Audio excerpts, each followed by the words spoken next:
Marami ang gustong yumaman, ngunit kakaunti lamang ang tunay na nakakaunawa kung ano ang ibig sabihin ng kayamanan, sapagkat ang yaman ay hindi lang nasusukat sa dami ng ari-arian o sa kapal ng pitaka, kundi sa disiplina ng pag-iisip, sa paraan ng paghawak sa tukso at sa kakayahang manatiling payapa kahit napapalibutan ng kaguluhan. Ang tunay na mayaman ay hindi lang nagtataglay ng salapi, kundi nagmamay-ari ng sarili niyang kalayaan. Ang pag-asenso ay hindi produkto ng tsamba o kapalaran, kundi bunga ng mga maliit, ngunit matatag na gawi na inukit araw-araw. Ito ang mga ugaling hindi agad napapansin, ngunit sa paglipas ng panahon ay nagiging pundasyon ng matatag na tagumpay. Ang mga mayayaman ay hindi basta ginagabayan ng pagnanais yumaman, kundi ng matalinong prinsipyo na nagtuturo kung paano maging karapat-dapat sa kayamanan. Sabi ni Epictetus, ang kayamanan ay hindi nasusukat sa dami ng pag-aari, kundi sa kaunting bagay na iyong kailangan. Ang mga salitang ito ay paalala na ang tunay na karangyaan ay hindi nagmumula sa pagkakaroon, kundi sa kakayahang makontento. Ngunit hindi ito nangangahulugang manatili na lamang sa kasalukuyan, sapagkat ang Stoic ay hindi tamad o walang pangarap, bagkus siya ay kumikilos ng may layunin, nag-iipon hindi upang magyabang, kundi upang maging handa. Sa paglalakbay na ito, pag-uusapan natin ang 10 gawi ng mga mayayamang tao na hindi lamang nagpayaman sa kanila, kundi nagpatatag sa kanilang pagkatao. Ang mga habit na ito ay hindi sekreto, ngunit kakaunti ang may tapang na gawin ang mga ito ng tapat, araw-araw. Kaibigan at kapatid, muli inaanyayahan kita na mag-subscribe sa ating channel para lagi kang updated sa mga bagong videos na aking gagawin at babago sa pananaw mo sa buhay. Ngayon, matapos nating maunawaan ang diwa ng tunay na kayamanan ayon sa pilosopiya ng mga Stoic, panahon na upang tuklasin ang mga gawi na nagdadala ng karunungan at kasaganaan. Ang 10 money habits na ito ay hindi lamang mga hakbang patungo sa pagyaman, kundi mga prinsipyo ng pamumuhay na nagbibigay saysay sa bawat paghihirap at pagpupunyagi. Ito ang mga kasanayang humuhubog sa isip, nagpapalakas sa loob at nagtuturo kung paano gamitin ang pera bilang kasangkapan ng kalayaan, hindi bilang tanikala ng pagnanasa. Number 1, marunong maghintay at magplano bago gumastos. Ang unang ugali ng mga tunay na mayayamang tao ay ang disiplina ng paghihintay. Sa panahon ngayon kung saan ang lahat ay mabilis, pagkain, impormasyon, aliw at tukso, kakaunti na lamang ang marunong maghintay. Ngunit para sa taong may malalim na pag-unawa sa yaman, ang bawat sandali ng paghihintay ay puhunan ng karunungan. Alam nilang hindi lahat ng gusto ay kailangang makuha agad, sapagkat ang pagnanais na laging madalian ay siyang ugat ng pagkakautang at pagkasira ng disiplina para sa kanila. Ang paggastos ay hindi paraan ng pagpapakita ng tagumpay, kundi pagsubok ng kanilang kakayahang magpasya ng may katuwiran. Bago sila gumastos, sinusuri nila kung ito ba ay makatutulong sa pagyaman ng kanilang isip, negosyo o kinabukasan. Hindi sila naglalabas ng pera upang mapansin, bagkus ginagamit nila ito bilang kasangkapan upang makamit ang mas malalim na layunin.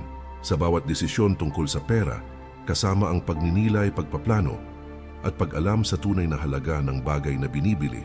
Ang marunong maghintay ay hindi alipin ng kagustuhan.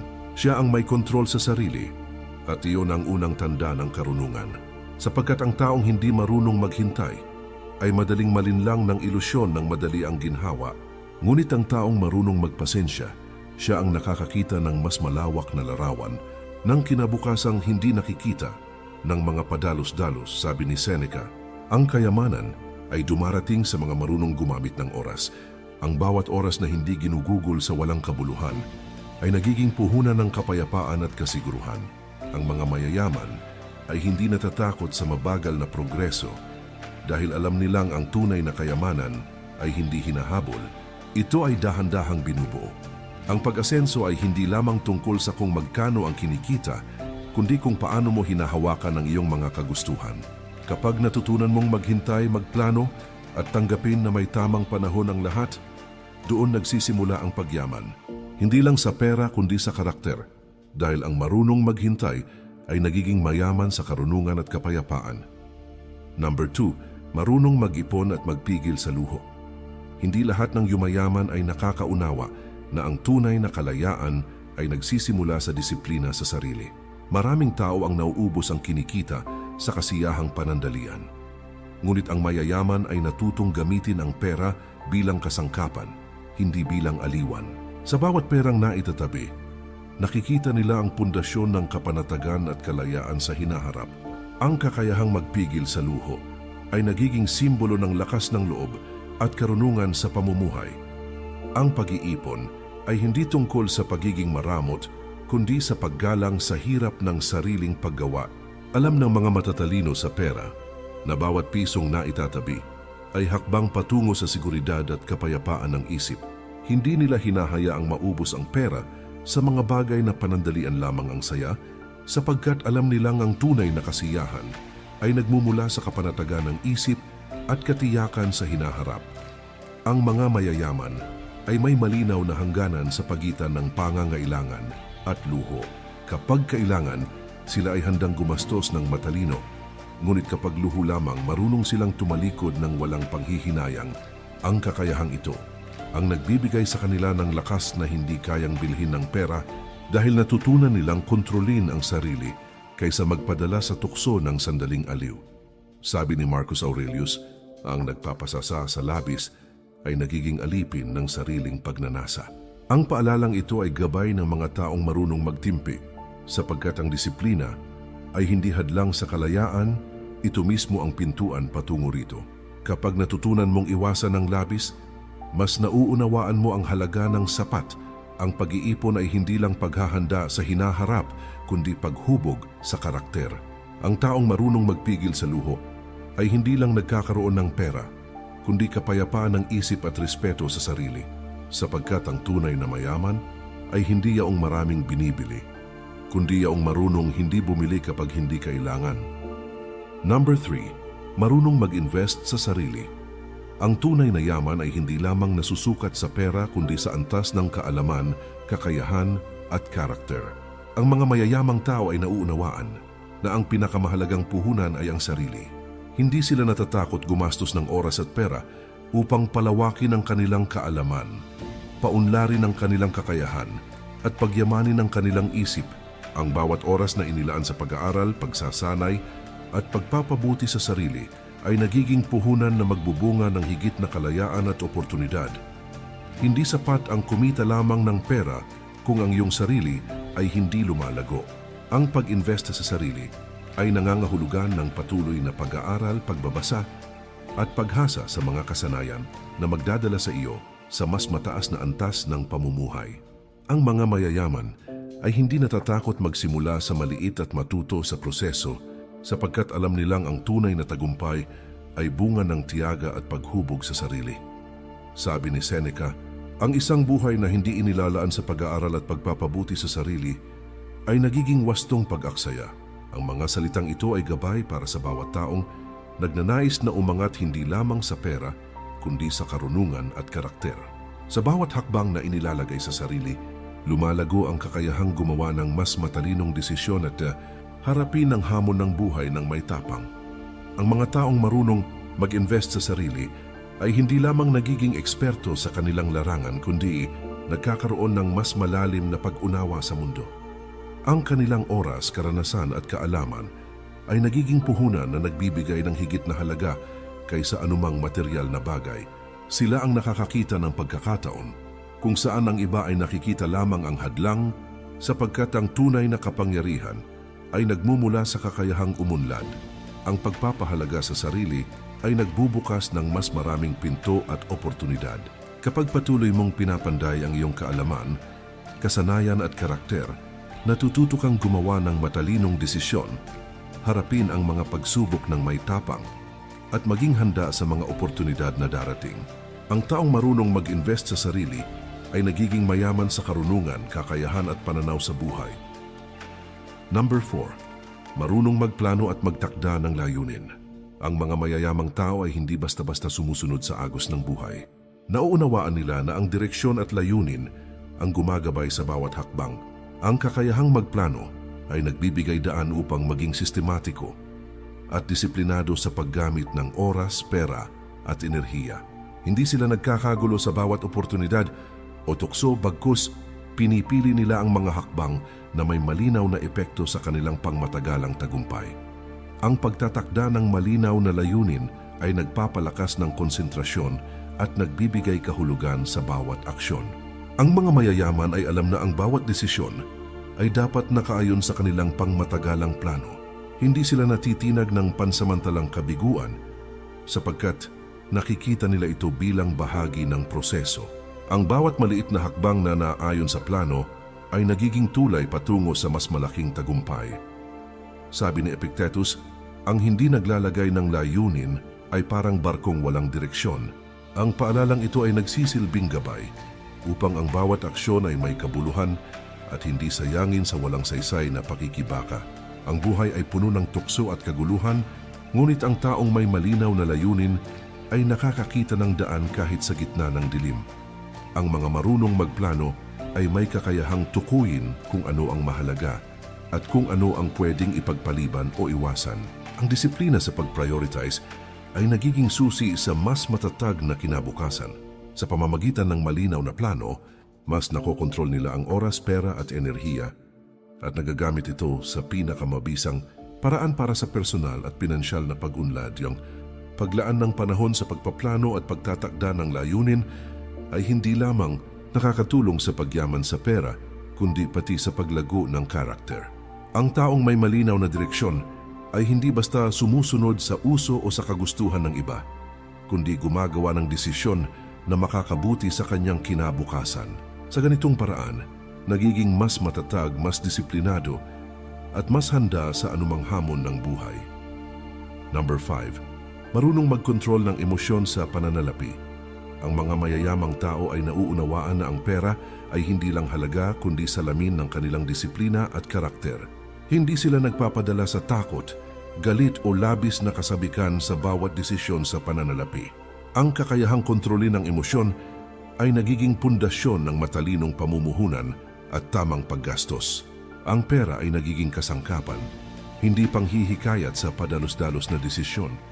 Sa halip na magpadala sa pansamantalang tukso o pressure, ang mga marunong sa pera ay tumitimbang at nag-iisip bago kumilos. Alam nila na ang agarang reaksyon sa emosyon ay madalas nagdudulot ng pagkawala ng pagkakataon o pagkalugi. Ang disiplina sa damdamin ay nagbibigay sa kanila ng kalinawan upang suriin ang sitwasyon, magplano at gumawa ng matalinong hakbang. Sabi ni Marcus Aurelius, ang taong pinamumunuan ng isip kaysa damdamin ay tunay na malaya. Ang paalalang ito ay gabay sa mga taong nagnanais na magkaroon ng kapangyarihan sa kanilang pananalapi. Kapag natutunan mong ihiwalay ang emosyon sa desisyon sa pera, mas nagiging malinaw kung alin ang dapat unahin at paano mapapalaki ang bawat oportunidad. Ang kontrol sa emosyon ay hindi nangangahulugang pagiging malamig o walang damdamin. Bagkus ito ay ang kakayahang kilalanin ng emosyon, tanggapin ito, at gamitin ang kaalaman upang gumawa ng tamang hakbang. Ang mga mayayaman ay natutong maghintay sa tamang panahon, magplano bago kumilos, at magpasya batay sa katotohanan at hindi sa kasalukuyang damdamin. Ang kakayahang kontrolin ng emosyon sa pananalapi ay nagbibigay ng mas matatag at maayos na buhay.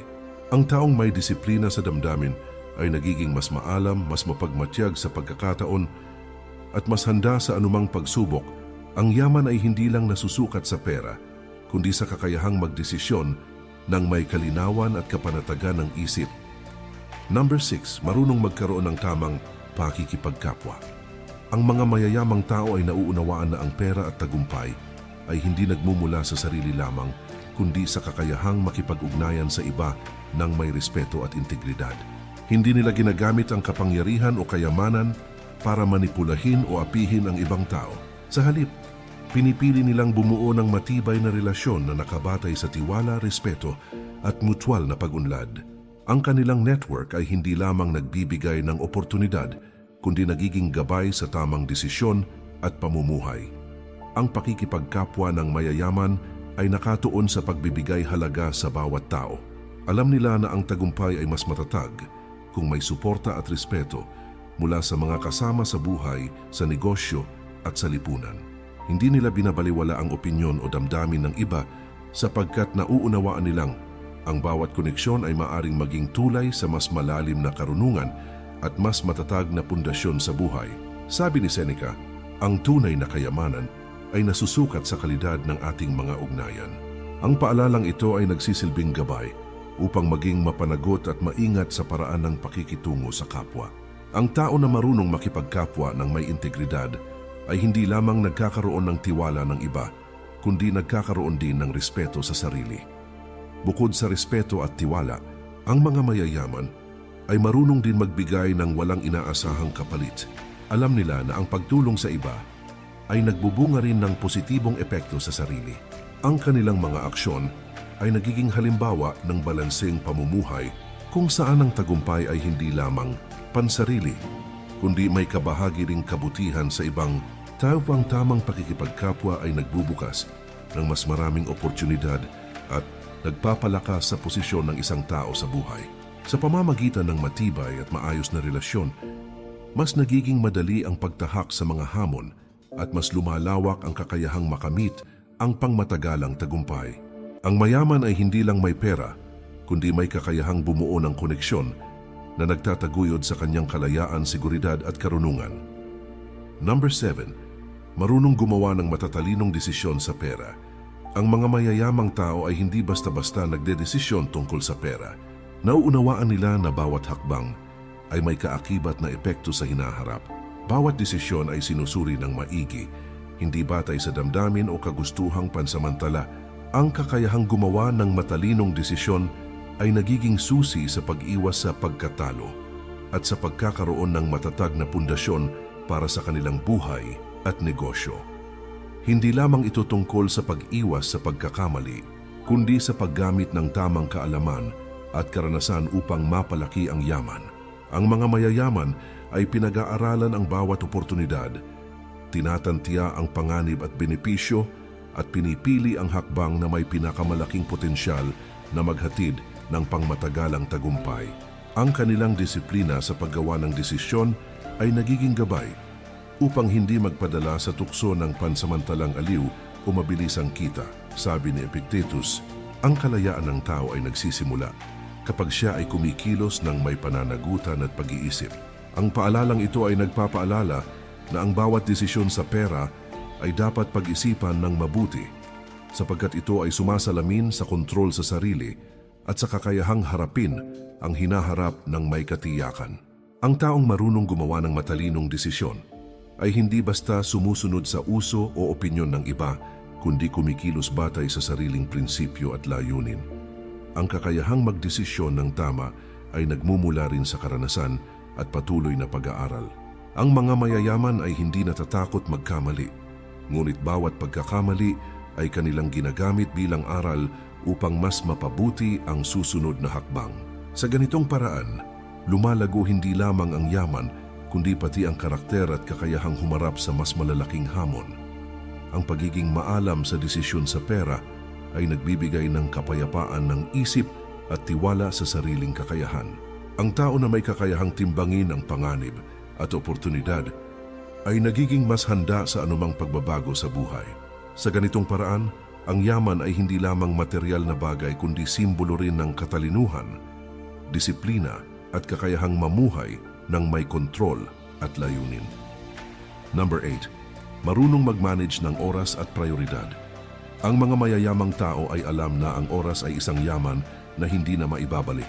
Kaya naman, hindi nila ito sinasayang sa walang saysay na gawain o pansamantalang aliw. Ang kakayahang mag-manage ng oras at magtakda ng prioridad ay nagiging susi upang masulit ang bawat araw at mapalago ang kanilang yaman, karunungan at kapayapaan ng isip. Alam nila na ang bawat minuto ay maaaring maging puhunan sa mas magandang kinabukasan. Hindi lamang ito tungkol sa pagiging abala, kundi sa pagiging produktibo at sistematiko. Ang mga mayayaman ay marunong pumili kung aling gawain ang may pinakamataas na halaga sa kanilang pangmatagalang layunin. Ang tamang pag-prioritize ay nag-aalis ng pag-aaksaya at nagdudulot ng malinaw na direksyon sa buhay. Sa bawat desisyon kung paano gagamitin ang oras, nakikita nila ang koneksyon sa pagitan ng oras, pera at personal na pag-unlad. Sabi ni Seneca, hindi sa haba ng buhay na susukat ang halaga ng tao, kundi sa wastong paggamit ng kanyang oras. Ang paalalang ito ay nagtuturo na ang produktibong pamumuhay ay bunga ng disiplina at matalinong pagpapasya. Ang taong marunong mag-manage ng oras ay nakakamit ang higit na resulta sa mas kaunting pagsisikap sapagkat alam niyang bawat hakbang ay dapat may kabuluhan. Ang kakayahang mag-manage ng oras ay nagbibigay rin ng balanse sa buhay. Ang mga mayayaman ay hindi lang nakatuon sa trabaho o pera, kundi nagbibigay rin ng oras para sa pamilya, kalusugan at pag-unlad ng sarili. Ang tamang paggamit ng oras ay nagiging tulay upang maabot ang parehong personal at profesional na layunin ng hindi nasasakripisyo ang kalidad ng buhay. Sa pamamagitan ng mahusay na pamamahala ng oras at tamang prioridad, nagiging mas disiplinado, mas maalam, at mas handa ang isang tao sa pagharap sa hamon ng buhay. Ang taong marunong maglaan ng tamang oras sa tamang bagay ay hindi lamang yumayaman sa pera kundi sa karanasan, karunungan at kalidad ng buhay. Number 9, marunong magplano para sa hinaharap. Ang mga mayayamang tao ay hindi nakatuon lamang sa kasalukuyan kundi sa hinaharap. Nauunawaan nila na ang bawat desisyon ngayon ay may epekto sa darating na panahon. Kaya naman, ang kakayahang magplano para sa hinaharap ay nagiging pundasyon ng matatag na buhay at pinansyal na seguridad.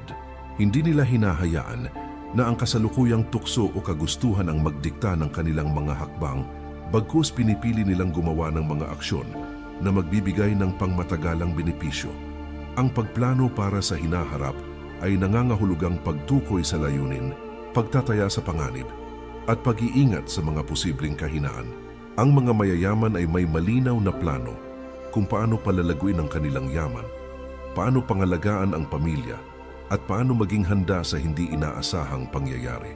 Ang kanilang pananaw ay hindi lamang nakatuon sa pera, kundi sa kabuuang kalayaan at seguridad sa buhay. Sabi ni Epictetus, ang taong hindi naghahanda para sa bukas ay parang magsasaka na hindi nagtatanim sa panahon ng pag-aani. Ang paalalang ito ay nagsisilbing gabay upang ang bawat hakbang ay may layunin at bawat aksyon ay may kahulugan. Ang planadong kilos ay nagbibigay ng kapanatagan ng isip at nagiging tulay sa mas maayos na hinaharap. Bukod sa plano para sa pera, mahalaga rin ang plano para sa personal na pag-unlad. Ang mga mayayaman ay nagsusumikap na palawakin ang kaalaman, paunlarin ang kakayahan at pagyamanin ang karakter. Ang pagtutok sa parehong pinansyal at personal na aspeto ay nagdudulot ng mas balanseng buhay at matatag na pundasyon sa hinaharap. Ang pagkakaroon ng malinaw na plano para sa hinaharap ay nagbibigay lakas at direksyon sa bawat hakbang. Ang taong marunong maghanda ay hindi natatakot sa pagbabago o hamon, sapagkat alam niyang bawat aksyon ay nakatutok sa layunin. Ang yaman at seguridad ay nagmumula sa kakayahang magplano, mag-isip ng maigi at kumilos ng may disiplina sa kasalukuyan para sa mas maayos na bukas. Number 10, marunong magpahalaga sa oras at pera ng magkasama. Ang mga mayayamang tao ay nauunawaan na ang oras at pera ay magkaugnay na yaman. Ang hindi wastong paggamit ng isa ay kadalasang nagreresulta sa pagkawala ng isa pa. Kaya naman, natutunan nilang pahalagahan ang parehong oras at pera ng magkasama. Tinuturing ang bawat minuto bilang mahalagang puhunan at ang bawat sentimo bilang kasangkapan sa pag-abot ng layunin. Ang wastong pagsasanib ng dalawa ay nagiging susi sa mas mabilis at matatag na pag-unlad. Hindi sila nagpapadala sa kagustuhang agarang makakita ng resulta. Sa halip, pinaghahandaan nila ang bawat hakbang. Binibigyan ng prioridad ang mga gawain at gastusin na may pinakamalaking potensyal na maghatid ng pangmatagalang benepisyo. Ang kanilang disiplina sa pamamahala ng oras at pera ay nagiging gabay upang masigurado na ang bawat desisyon ay